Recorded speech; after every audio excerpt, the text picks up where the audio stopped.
Asalaamu calaykum waraxmatullaahi wabarakaatu. Walaalayaal waxaanu ka hadlaynaa insha allahu tacaala Soomaalida, arrimaha Soomaalida. Soomaali marka la leeyahay maxaa kugu soo dhaca? Qalbigaaga maxaa ku soo dhaca? Iminka Soomaali ayaan ku idhi Soomaaliya. Markaan ku idhi kelmaddan maxaa kugu soo dhacay?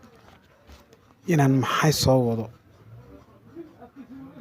Halkaasaad ka sii garan kartaa Soomaalidu waxay tahay. Waayo kulli waxaad leedahay wuxuu soo wadaa Soomaalidu waxaasay ku khaldan tahay. Soomaalidu dad maaha. Soomaalidu caynkan weeye. Dabcan ma khaldanid, waayo waa sidaynu nahay. Laakiin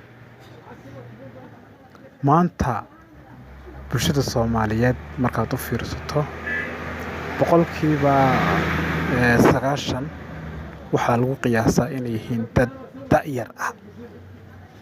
Da'yar ayaa lagu qiyaasaa boqolkiiba 90. 10 soo hadhayna waa dad waaweyn weeyaan, waa dad waaweyn. Dadka da'yartaa ee boqolkiiba 90 waxa ay iyagu waayo arag u yihiin wax kasta oo xun, ama sheeko ha ku soo gaadho, ama rasaas dhegahooda ha ku maqlaan, indhahooda dhimasho ha ku arkaan. Wax taariikh kasta oo xun way u casuuman yihiin oo way yaqaanaan. Boqolkiiba 10 soo hadhayna ma aha kuwo wanaag ku biiriya ee waxa uga sheekeeyaan wixii ay iyagu u soo joogeen. Waayo 10 soo hadhay waxay ahaayeen waa dadkii ka badbaaday dhibaatada maanta dhalinyaradu ay ka sheekaynayso, ay gidaar walba la fadhiyaan. Waa dadkii iyagu goobjooga ka ahaa. Marka waxa qurux badan had iyo jeer qofka bini'aadamka ah markaad doonayso inuu dhaqmo, oo markaad doonayso in Soomaali kala hadho, oo ma garanaysaa la kala dambeeyo, oo raalli la iska ahaado, had iyo jeer waxay warka wanaagsan wuxuu ka qayb qaataa habka loo noolaanayo. Warka xunina wuxuu ka qayb qaataa hadba habka loo burburayo ayuu ka qayb qaataa. Markaad maanta u fiirsato dadka isgaarsiinta nooc walba ha ahaato,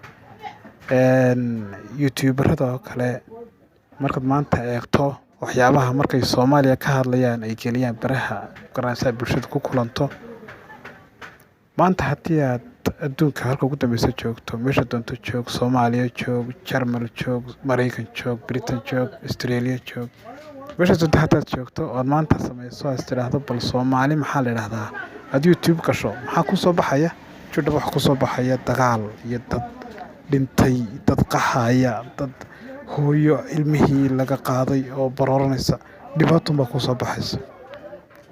Marka waxaan leeyahay qoladaasna warbalnimayow wax badan dhibkeena iyo silceen iyo balanbalkeen iyo dhimashadeena iyo dhaawaceena adduunka waynu gaadhsiinay. Run ahaantii wax laynoo qabtayna ma jirto.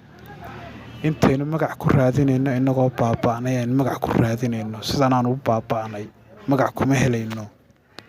Waxaynu magac ku helaynaa sidan aan u qurux badannahay.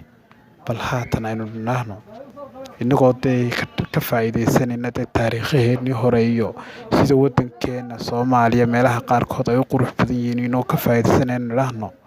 War sidan ma nihina bal sidanna waanu nahay, labada qabad waa annaga. Marka kelmaddaas ayaa qurux badan oo ma garanaysaa in